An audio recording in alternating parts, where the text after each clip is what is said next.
Thank you, Mr Deputy Speaker. I rise tonight to take a moment on adjournment to talk about our fabulous wild places and their protection here in Lutruwita, Tasmania. We are truly blessed with some of the most incredible landscapes and incredible species that are occupying them, and the incredible heritage values that go with that. Over 50% of the state is in some kind of reserve. The Tasmanian Reserve Network covers 50% of Tasmania, and within that there are all sorts of values. We've got the tallest trees, we've got some incredibly diverse plant species like the deciduous beech, we've got incredible animal species like the Tassie devil, the quoll, the skate, the parrot, so many different species that are unique and endemic to us here in Tasmania.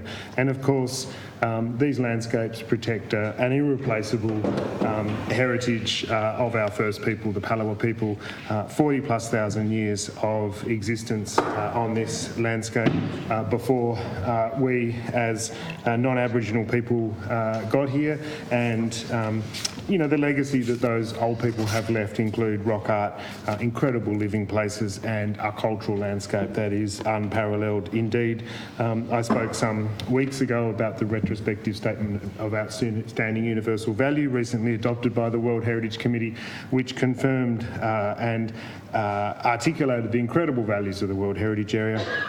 And that was endorsed by the World Heritage Committee, and it truly does speak to what an incredible place we have here. Now, you know, there are a number of threats to those wild places, you know, starting with climate change and moving down the industrial and recreational spheres.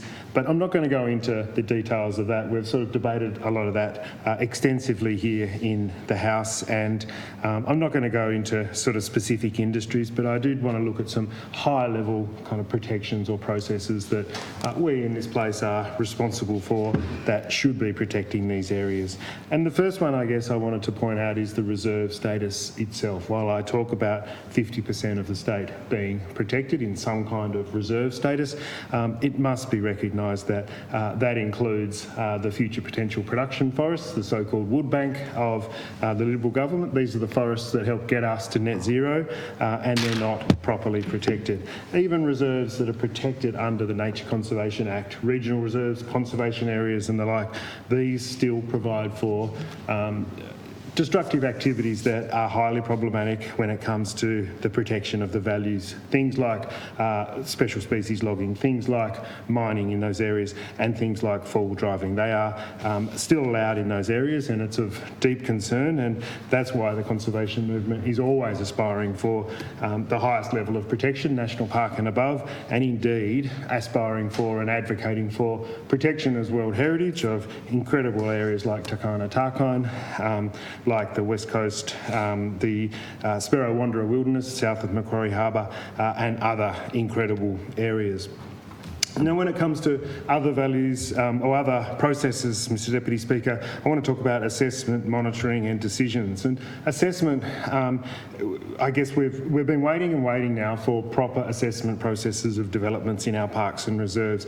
The government long ago promised a reform of the reserve activity assessment to make it a statutory process, to make sure that there are appeal rights, third-party appeal rights within that process, and it has consistently delayed actually doing that, despite the fact that some developments continue to be assessed against the old process. Lake Malbina is one of those, assessed and approved without any community consultation. And recently, some camps at Freycinet put through the RAA process, no community consultation, largely just based on the fact that they are a legacy lease from a long time ago, even though those camps actually spent more time packed up, more years packed up and not actually established on site than they actually did erected on that site.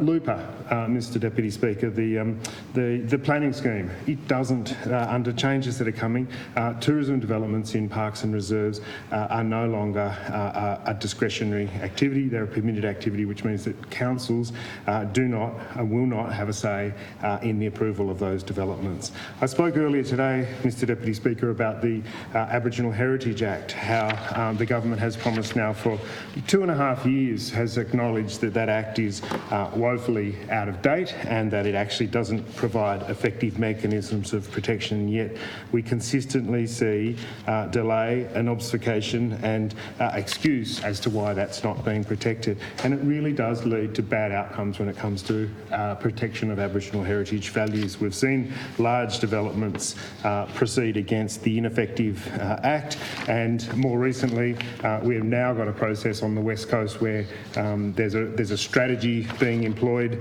to look at four-wheel driving on the West Coast, and it seems that Aboriginal cultural heritage will be kind of overlooked and under-assessed when it comes to that development.